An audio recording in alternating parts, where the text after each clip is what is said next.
there's a part where Linda describes sex as the process of her nether regions being sacrificed to Venus.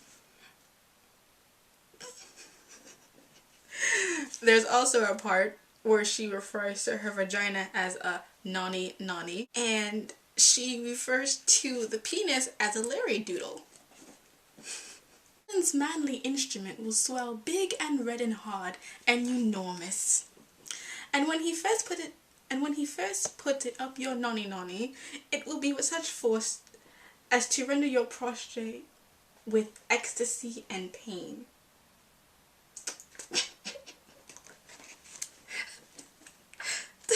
Please don't refer to your vagina as a nani nani. A penis should never be called a Larry doodle. I'm going to talk about a few sex tropes that I think are very a few sex tropes that I have read in a lot of books that kind of make me stop the flow of my reading to really contemplate what they're talking about.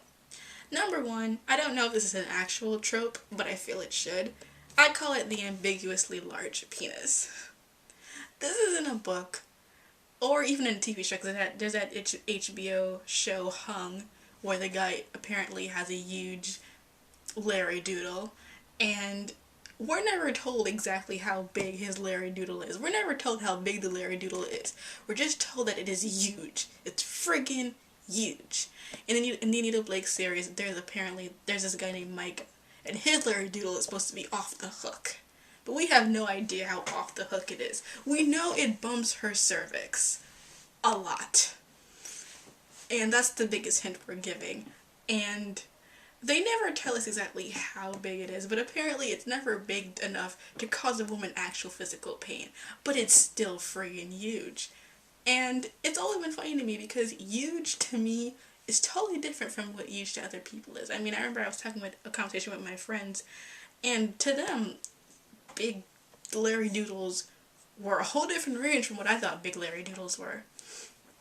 But when you say huge Larry doodle, I'm thinking something really painful, not something that's going to make me want to growl in ecstasy. So the ambiguously large penis it's up there as really funny. Second trope, all sex is great sex, you know.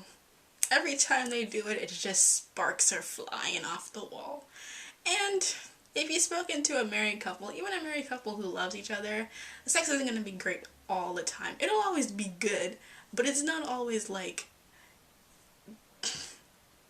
this eruption of pure, unbridled ecstasy. Sometimes it's just for recreation.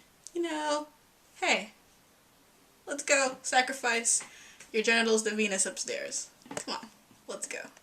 It's not always just kind of like this mind-boggling experience. It can always be an intimate experience, but it doesn't mean it's always going to be great. But in books, it's always great because, you know, us women, we need to read about great sex all the time because our sex lives suck so much. At least that's an impression I get from reading it. The third one. The girl is always tight. She's always somehow like a virgin, even though she's like 30 years old, has had several sexual partners, and has had sex quite a lot. Yet she still feels the exact same way that she was when she was a virgin. Now, I know there are some women who manage to do exercise and that helps, you know, keep them well developed down there. But at the same time, you know, I always find it funny that there are these women who don't exercise, who don't seem to be doing anything to be keeping their nani nanis in shape, and yet their nani nanis apparently are virginal. Don't know how that happens, but it happens a lot. Every time I read a book about a female protagonist, especially if it's from her point of view, her nani nani is like nothing that guy has ever seen before. It's like a super vagina. The super nani nani.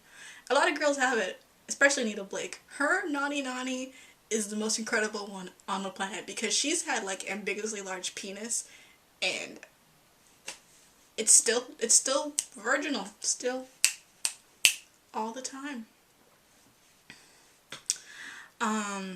Number 4, the old faithful, also known as girls always orgasm. Not true. That's all I'm gonna say. Not true. Number 5, which is kind of done. I know why it's done, but I still think it's kind of funny. It's never awkward. There's never an instant where, as a girl is giving oral sex, she suddenly gets lockjaw and has to just like say, you know what? You know what? Let's just stop. I'll use my hand, my foot, but I think I'm gonna die. There's never that awkward moment where you feel like you just can't really get into it. You're just kind of like, okay, I got it. Ouch. Okay, wrong place. To the left. No, my left. There's none of that in books. In movies they do it for kind of like comedic effect because it's more entertaining when you see two people ruffling around the sheets. But I think if you write it down, it's also as equally entertaining to see two people kind of just like trying to have this really beautiful, intimate moment, but it's just really awkward. Because it is awkward. When you really think about it, it's one of the most awkward, disgusting physical acts on the planet. In just kind of like layman's terms. When you have the right person, the right place, a good position, and it's going great, it's awesome. But there are times when you got a great person, good place, position is right good, right where you want it to be, you got that nice thing going on, but it is so incredibly awkward. I think that'd be fun to read about. But anyway, that's on sex and literature. Any other questions or any other points you want to bring up, let me know in the comments and I will get back to them. Thank you, and I will see y'all later.